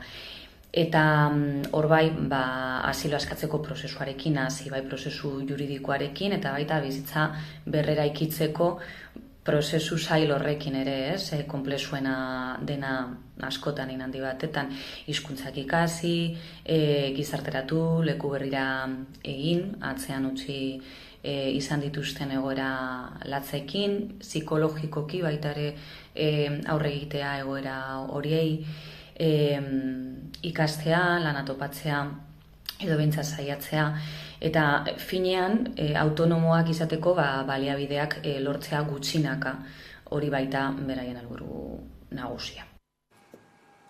Gutxinaka aipatzen zuen Naiarak izan ere prozesua luzea eta gogorra delako. Gainean nik uste dut oso garrantzitsua dela jakitea zer nahi duten, batzutan pasatzen dira igual estatutik eta gura dutena da jutea beste leku batera bere familiarekin egotera, edo igual proiektu bat daukate Gasteizen gelditzeko eta bere bizitza berrantolatzeko, familia ekarri nahi dituzte, dauz hainbat galdera, eta galdera horiek egin beharko genieke haiei behin, berak komentatu duen bezala, arnaz hartuta eta segurua sentitu, eta ez da izan oso erreza, segurua sentitzea olako leku batean, eta ez dut uste hori harrerako etxeak izango direla oso atseginak, beraz, prozesua oso luzea eta gogorra izango dela. Eske, hala da, horrezegatik esan dut nik, harrera eredua hori da garrantzitsuena, eta harrera ereduaren arabera, ikusiko dugu proiektua egokia den, ala ez. Pentsatu behar dugu, igual etorkizunean errefuxiatu gehiago edukiko ditugu eta euskal instituzioen eredu individuala ez da nahikoa izango hainbat errefuxiatu hartzeko. Ikuspuntu horretatik igual izan daiteke ona, baina zuek esan duzuen moduan, igual ez Gasteizen periferian, baizik eta beste leku batean, edo zentruaren proiektua igual izan behar da, beste modu batean, igual residentzia bezala, haiek finkatzeko, euren egoera finkatzeko, eta ez bakarrik de paso ibiltzeko, ez dakigu, eta nik eskatuko nieke Espainiako gobernuari, elkarteekin hitz egiteko eta guztien artean proiektu potolo eta polita egitea euskal instituzioek egiten dutena, baino igual gehigarri bezala. Ikusiko dugu zertan gelditzen den proiektu hau. Beste gai bat, izan ere ekologia bada ez egunotan eta gurean eguneroko bizitzak zeharkatzen duen gauzetako bat, ez? Eta gogoratuko duzu urri hasieran Portugaleten izandako jarduera batzuk, ekotopaketak izenekoak, hausnarketa prozesu desberdinak izan zirela, elkarte desberdinek antolatuta, eta orain beste jauzi bat eman dutela, jauzi ekosoziala izeneko proiektuari bide emateko, eta besteak beste ekologismoaren baitan antolatzeko deia egin dutena.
Bueno, aurre ikusita zegoen, ekotoko paketen ostean zerbait etorriko zela, zer modu sartu duzu berria?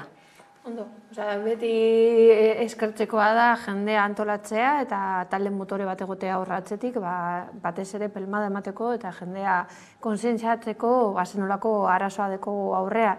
Eta beste aldetik, haiek aipatutako bi erronkaen artean, hori pobrezia energetikoarena, gaur egun daukagun hotzarekin, derrigorrezkoa da mahai gainean ipintzea eta pausoak eramatea ahalik eta lasterren, ze badakigu olako hotz garaiak zer ekarriko duen eta izango dira segurazki hildakoak.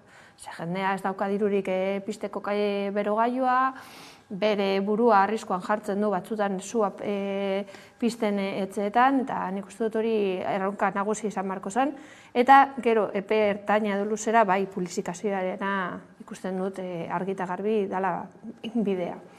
Energia ez, hain zuzen ere zeharkatzen gaituena egunotan, eta noski negu gordina gauden honetan are gehiago. Bai, energiarena da ekologian hartuta gai nagusia momentu honetan. Nik perspektibaz hartuta ikusten dut belaunaldi bakoitzari bere mugimendu sozialak dagozkio, ezta? Eta aurreko hamarkadetan beste erakunde ekologistak sortu ziren, eta ni parte hartu nituen, eta ekosozialistak bebai, baina belaunaldi honetan hainbat erronka ditugu, lehen, igual ez genituenak, edo bai bagenituen, baina ez ziren hain nabarmenak euren eraginak arlo sozialean, eta, niretzat interesgarriena momentu honetan da ikustea ekologia eta eragin sozialak eskutik doazela, ezta?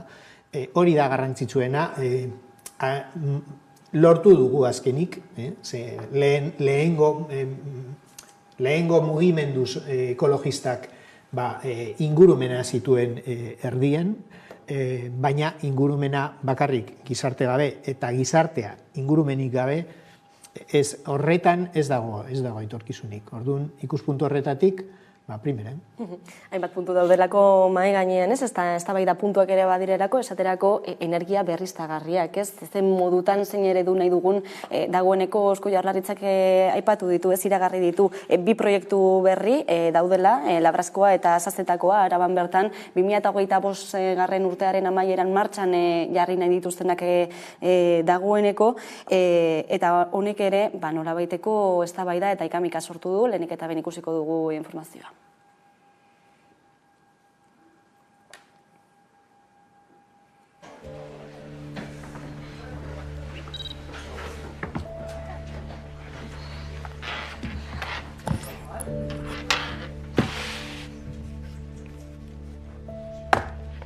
eta 2024aren bukaera 2025 hasierarako bien obrak martxan lirateke. Aipatzen nuen Labrazakoa zerbait aurrerago doala, plan berezia dagoeneko esposizio publikoan dagoelako, baina baita ere bestea Azazetakoa ere espero dugu izatea. Beraz, gutxi gora bera epe horiek manejatzen ditugu. Horrek esan nahi du, prozesu luzea izaten dela administratiboa, behin baino gehiagotan entzun didazue, baina badoa.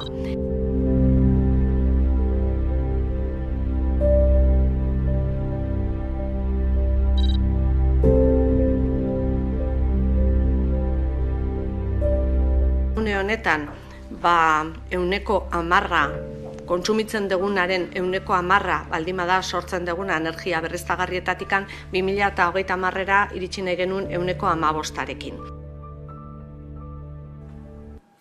Gai honek badakizu ez, ikuspuntu desberdinak sortzen dituela, alde batetik dagoelako zenolako eredu mota ez, alde batetik esatekoa delako bi proiektu hauek Araban egingo direnak Iberdrolaren kontrolpean dagoen Aizendar enpresak sustatuko dituelako, eta bestetik ere kokalekuak batzuetan ez zalantzak sortzen dituelako, ez? Non egingo da, zein bermerekin, ez zenolako inpaktuak izango ditu ingurumenean, horrelako zalantzak ere badaudelako gizartean.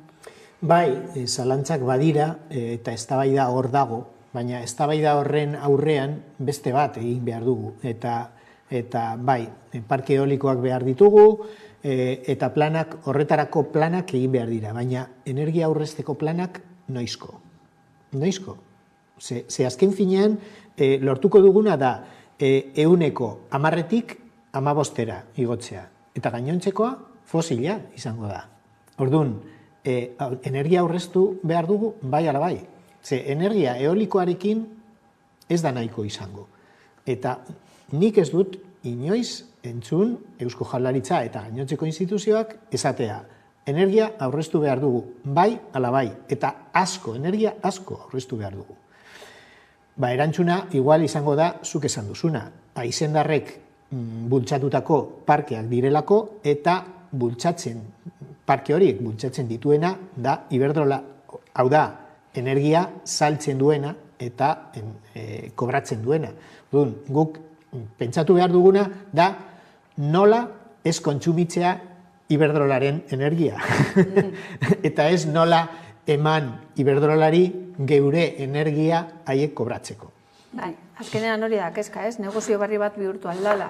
Edo bihurtzen ari da, edo bihurtu daia zuzenean gainera, badauze planteatzen hori plan berriztea do, batez ere 15 proiektu berri bat daudela atzean edo tramitatzen martxan jartzeko, orduan ikusten da hor negozio bat dagoela, eta beti jendearen iritzia kanpoan gelditzen da, hori, zuk esan duzu, hori erabakitzeko non jarri. Eta nik ez dut, bai, ez da fosilak bezala, baina eolikoaren energia ez da guztiz berdea, ze inpaktu bat dauka, eta horregatik neurriak ipiniko direla, orduan, bai dago hori greenwashing bat horren gainean, orduan, hori, lehentasuna zuka aplatu duzuna, honekin ez goaz inoraz, azkenean, 5% horrekin ez dakitzen olako impakotua eukiko duen, baina ez da izango, ez da dana konponduko horrekin, eta atzetik horren beldur, negozioa hor dagoela eta betikoak, eta nola ez Iberdrola, etekinak atirako dituela. Ados nago zurekin, eta horrek ez du esan nahi berriztagarriak ez direla, berdeak ez direnik, edo fosilak baino hobeagoak direla, bai, noski, baina 100% hori ez da nahikoa klima larritasunari aurre egiteko, eta horren ondorioz geure ingurumena suntsitzen baldin badugu, zelako negozioa egin dugun. Orduan, horrekin konparatuta, berriztagarriak deszentralizatuta, hau da, hiritarren eta kooperatiben eta enpresa txikiko eskuetan eukitzea, hori bai ekologikoa, hori bai berdea eta hori bai sostenigarria. Orduan, ikuspuntu horretatik ere ez dugu inoiz entzun Eusko Jaurlaritza eta gainontzeko instituzioak eta bakarrik entzuten ditugu, adierazteko nola jarriko dituzten geure energia iturriak enpresa boteretsuen esku. Horiek dira euren plan bakarrak. Eta hori da plan honen edo trantsizio honen gabezi nagusia. Bizitza eredua aldatu beharko litzatekelako, ez? Energia aurrezteko plan horiek eginda soilik, ondorio zuzenak ekarriko lituzkelako gure bizimoduan eta produkzio ereduan, kontsumitzeko ereduan. Geure bizimoduan bai, geure bizi kalitatean ez pentsatu. Askotan erabiltzen dugu, xahutzen dugu energia, eta pentsatzen dugu horrela geure bizi kalitatea hobetzen dela, eta ez da horrela beti. Geure kontsumo eredua aldatu behar dugula? Bai. Geure ekoizpen eredua aldatu behar dugula? Bai.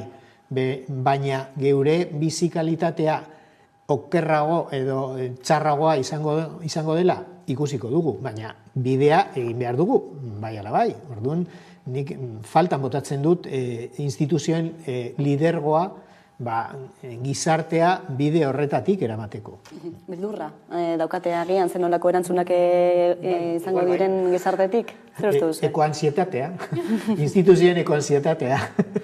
Bai, da ez bakarrik igual gizarteen gandik, baizik eta enpresa edo oligopolioen gandik, nik uste dut hor presio bat jasotzen dutela, eta badakigu eta bizi izan dugu, igual muga jartzerakoan edo haien kontrako neurriak ipitzerakoan zenolako mehatxuak egon diren oligopolioen partetik, orduan, Nik uste dut beldurra errealista da. Bai, atzo ikusi genuen nola elektrizitatearen prezioa iaia doainik zen, justu atzo, 4 euro megabatio. Pentsatu behar dugu, enpresetarako zen nolako eragina dauka hori euren mozkinetan. Energia gehiena hiritarren esku egongo balitz, gauza bera gertatuko litzateke. Iaia doainik izango litzateke gizartearentzat energia. Orduan, ikuspuntu horretatik, igual justu zuk esan duzu gakoa dena. Eta da, gobernuetan daudenak noren mesede, nori egiten diote mesede euren politikekin, eta zergatik. Orduan herritarrezen nolako tartea daukagu horrera egiteko?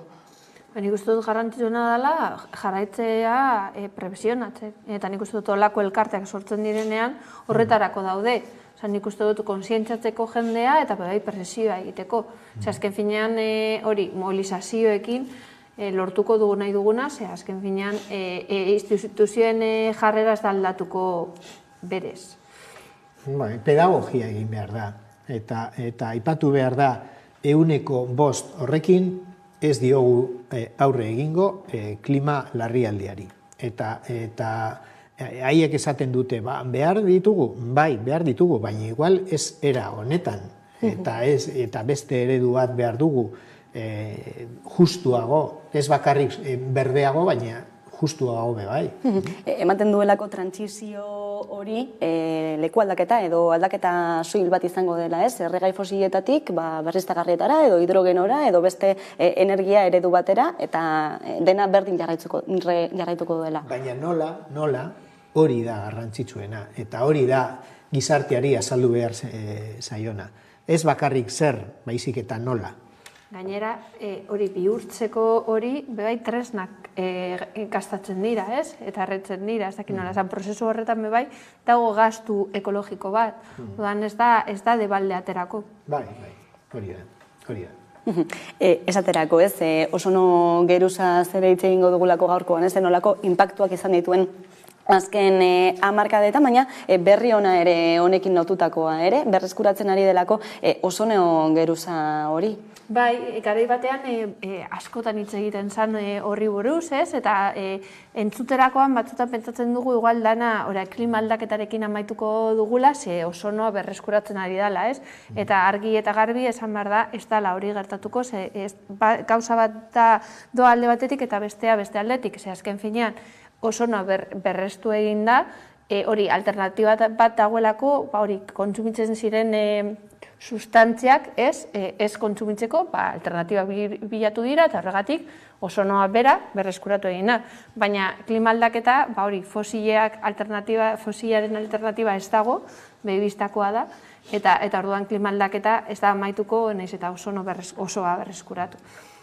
Beste bi baldintza garrantzitsu daude eztabaida honetan, eta ozono geruzarekin gertatu zena izan zen. Bat, zientzilariek esan zuten arriskua bazegoela, eta inork ez zuen ezetz esan zientzilariek esandakoari. Eta justu honetan klima aldaketarekin justu kontrakoa. Hori ez da existitzen, negazionismoa.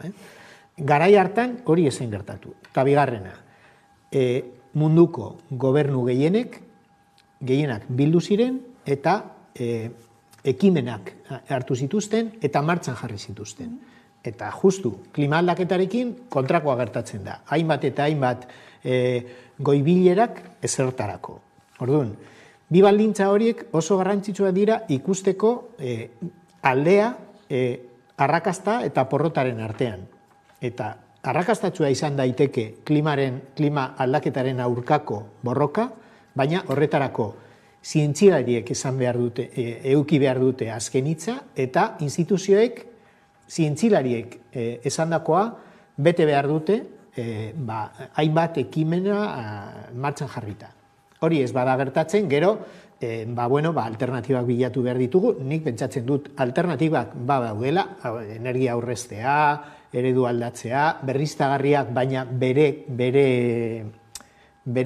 lekuan, baina lehenengo bi pausu betetzen ez baldin badira gainontzekoa eta gizartearen implikazioa eta bar ez dira arrakastatzu izango. Bai, deigarria da zuk aipatutakoa, ze gaur egun zaintxalariak esaten dutena, entzuten da, baina da beste iritzi bat, besteekin batera, eta batzu da, COVID gertatutakoan, antzeko zerbait gertatu zen, zintxalerek esaten zuten gauza bat, eta baina nik ere nire iritzi propioa daukat, eta nik uste dut, igual zure iritzia ez den behar. Hori da. Gobernuen iritzia, ez justu, zintxalerek kontrako esaten baldin badute, Bai, nik uste dut hori argo dagoela da zenolako lehentasunak dauden, eta horren arabera. Hori da, interes ekonomikoak ere oso garrantzitsuak dira. Igual, Ozono Geruzarekin interesak zeuden, zuk aipatu dituzu sustantzia kaltegarriak Ozono Geruzarentzat, baina interes ekonomikoak zeuden, baina ez ziren hain handiak, baina energia fosilaren interesak itzelak dira, itzelak munduan zehar. Orduan, hartu duten boterea, kentzeko oso lan gogorra izango da instituzioen aldetik. Eta gehienetan, instituzioetan ere daudenak, energia fosilaren lobitik etorritakoak dira. Edo joan nahi dutela, ez? Edo katarreit edo gauza horiek gertatzen dira. Azkenean hori Montrealeko protokoloan hor bazegoen borondate politikoa eta gaur egun badirudi ez dagoela. Ez dagoela. Ozono Geruzarekin zer gertatu den, zenolako prozesua izan duen, azalduko digu jarraian Jon Matxain ikertzailea da, EHUko kimika teoriko taldean diardu, eta berak emango dizkigu gako guztiak. Kaixo? Kaixo, eguerdian. Beno, esan bezala, Ozono Geruza berreskuratzen ari da, aipatu dugu Nazio Batuen erakundea osatzen duten herrialde guztiek bat egin zutela, bain zuzen ere produktu kaltegarri horiek edo sustantzia horiek alboratzean, eta pixkanaka debekatzen hasi zirenetik, zenbaterainokoa izan da berreskurapen hori? Oso adierazgarria, oso nabarmena, ezin da, seguraski datu zehatz bat eman, Ozono zuluak berak urtean zehar bere geruzaren tamaina ostelakorra delako, ez? Baina, atera kontuak Europan eta nahiko berreskuratuta dago.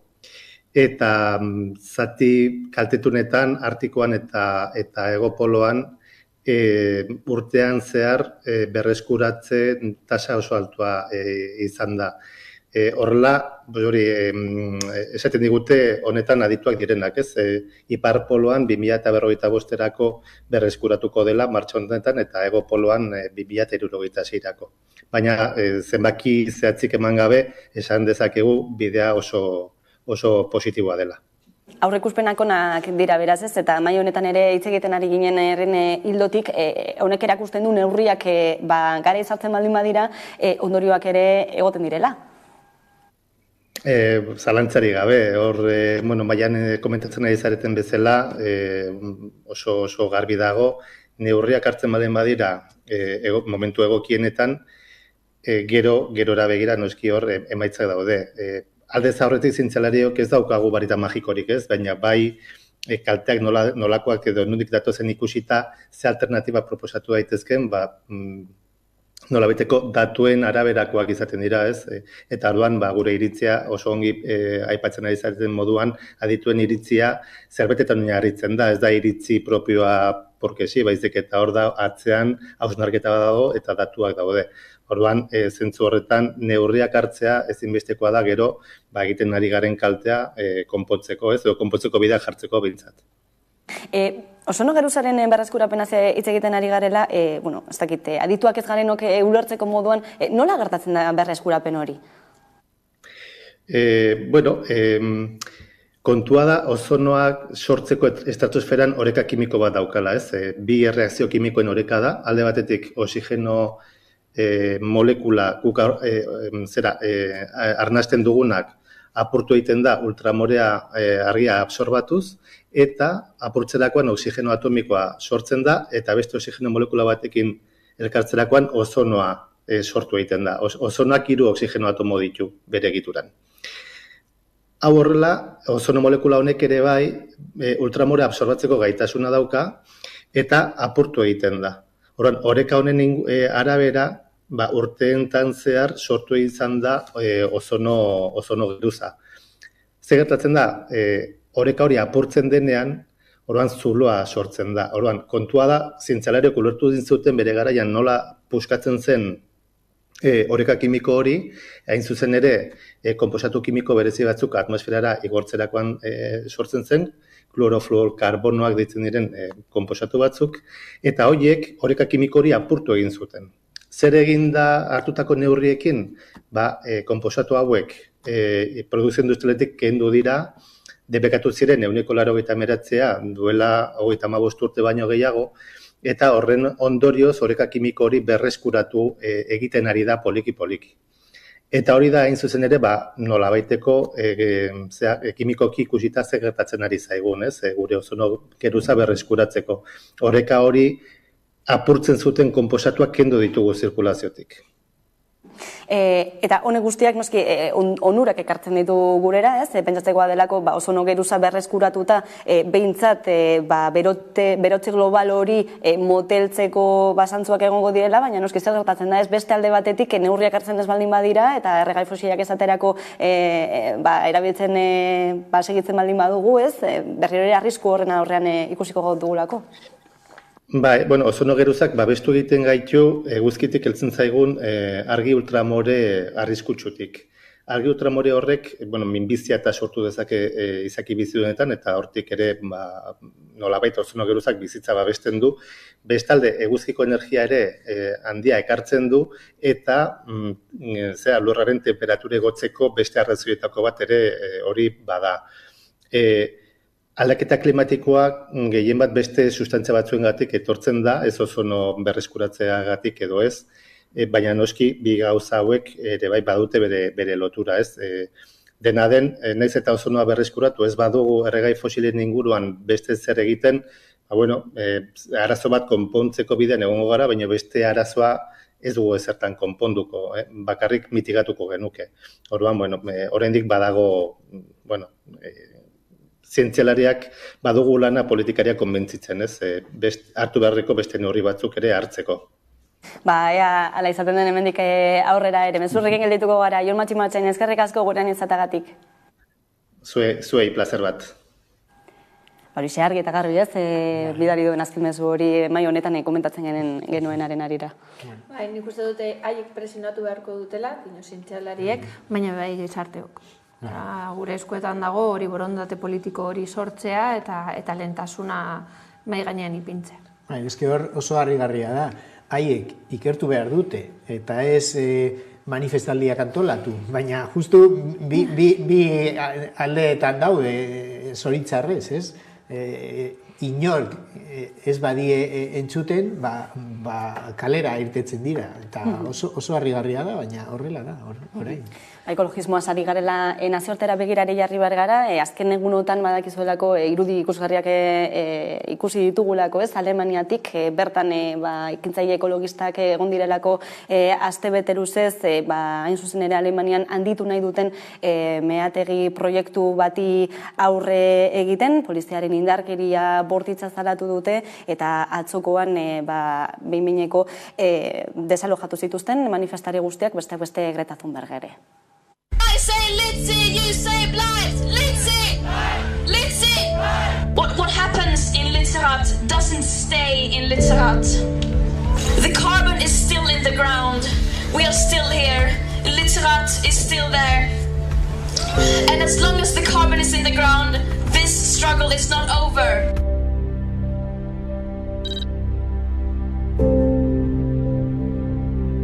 The fact that all of you are here is a sign of hope.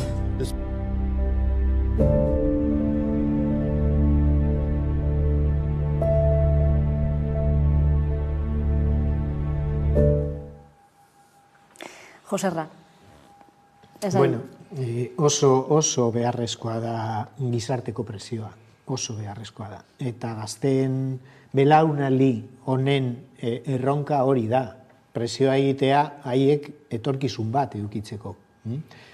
Gero, beste kontua da, instituzioen aldetik zer egin daiteke eta zer ez. Aipatu da, berdeak badaudela Alemaniako gobernuan edo, baina nik oso ongi ezagutzen dut haiek zer egin duten, dinot berdeak gobernuaren barruan. Kasu honetan, kaleratze honek ja baimen guztiak bazituen beste garai batetik, eta epaileak baimendu du. Horrezegatik polizia zegoen jendea kaleratzen, epaileak esandakoa betetzen. Baina gobernuak ere negoziazioak egin ditu enpresa pribatuarekin, bigarren kaleratzea geldiarazteko, eta hori lortu dute, eta 8 urte aurreratu dute ikatzaren erabileraren amaiera Alemanian geldiarazteko enpresaren etekin potentzialak. Baina instituzioen aldetik egin daitekeena da oso murriztua, ze azken finean legea baldin badago eta haiek baimen guztiak eta jabetza baldin badute, egingo dute. Baina egin behar duguna da presioa kalean eta adierazi bide horretatik ez dugula inolako etorkizunik, eta instituzioak eta gizartea lotuta bai lortu daiteke zeozer, baina bestela, Alemanian bertan ikusi dugunez, zenolako mobilizazioa izan diren, zenolako, beharrezkoa da, eta ez bakarrik zientzilariak egotea, baizik eta gaztea, jende osoa egotea. Bai, kontrasen batean bizi garelako, alde batetik ikusten ari garelako, zenolako egoerak bizitzen ari garen, zenolako etorkizuna planteatzen denez, alde ekologistatik edo ingurumenaren aldetik, eta bestetik noski produkzioak ez duetenik, eta mehatzeak eta ikatzaren ustiaketak ere gora egiten ari duen momentu honetan, kontraesen argia delako.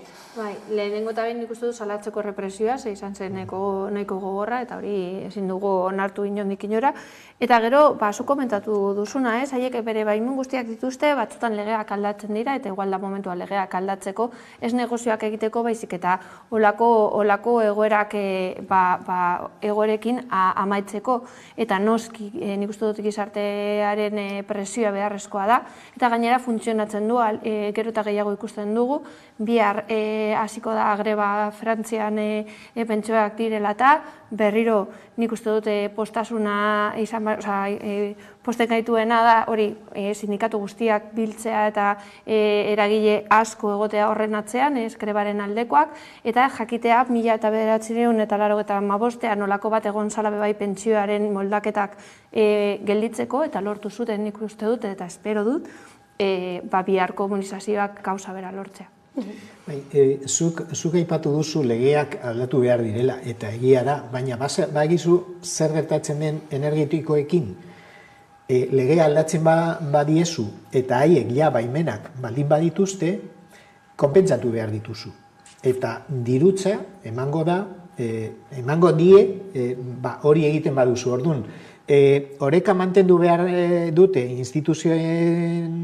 instituzioetan, bai, murrizteko, euren mozkinak murrizteko, baina ezin duzu ikutu, haiek dituzten baimenak, ze bestela, emango diezu dirua, izango da, justu igual, bikoitza edo hirukoitza. Orduan, ikuspuntu horretatik, Tapia Andereak esaten duenean, baimenak eman dira.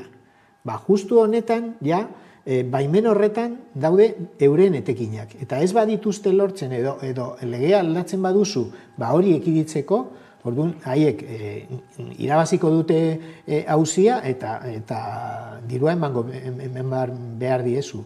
Orduan, oso zaila da energetikoei aurre egitea dirua eta boterea galdu gabe. Bai, izan ere askotan hasten zaigu edo ohikoa den moduan, multinazional hauek zenolako boterea daukaten, zuk aipatu duzun bezala auzitegi propioak badituztelako, eta lege propio batzuk ere badituztelako. Merkatu librearen legeak daude pentsatuta justu horretarako. Haien mozkinak ez geldiarazteko. Nik uste dut horregatik, nik uste dut aurrera pausua izan dela, bai ekologisten aldetik, sistema aldaketa bat eskatzen dutelako gaur egun, ez? Eta hori mahai gainean ipintzea oso garrantzitsua da, ze sistema aldaketa bat ez badago, zuk esan duzuna, nik uste dut haiek trikmaio guztiak dituzte, beraien etekinak ateratzeko. Protestak non nahi, aipatu duzun bezala bihar ikuspuntua izango da Frantziar Estatu osoan, Ipar Euskal Herrian ere mobilizazioak deitu dituztelako sindikatu guztiak, zuzen ere pentsioen erreforma horren aurka egiteko, Europa osoan ematen ari den kontu bat delako, eta ikusiko delako, zer lortzen den, ez bakarrik biharkoarekin, astapenak izan daitezkelako, ziklomobilizatzaile bat berri bat etor daitekelako honen ostean, eta bihar hasiera besterik izan daitekelako. Eta gainera pentsionisten bai bereien urte muga ospatzen ari dira, eta pena bat da, ze oraindik aurrera pauso handiak ez dituzte lortu, baina behintzat jarraitzen dutela hor, eta hori eskertzekoa da. Borrokatu behar dugu geure eskubideen alde, ez da? Bestela, haiek ez dute zer egingo geure alde. Ikusmin handia bihar zer gertatzen den bertan. Jarraituko dugu noski Amika Telebistan, baina gaurkoz hemen utziko dugu gaurko solazte aldia. Eskerrik asko beste behin, gurean ezateagatik Alaitzar Gandoña, Josarra Becerra plazer bat, eta ordu bietatik aurrera, eguneko albiste nagusiak Karolina Suarez lankidaren eskutik ondo izan.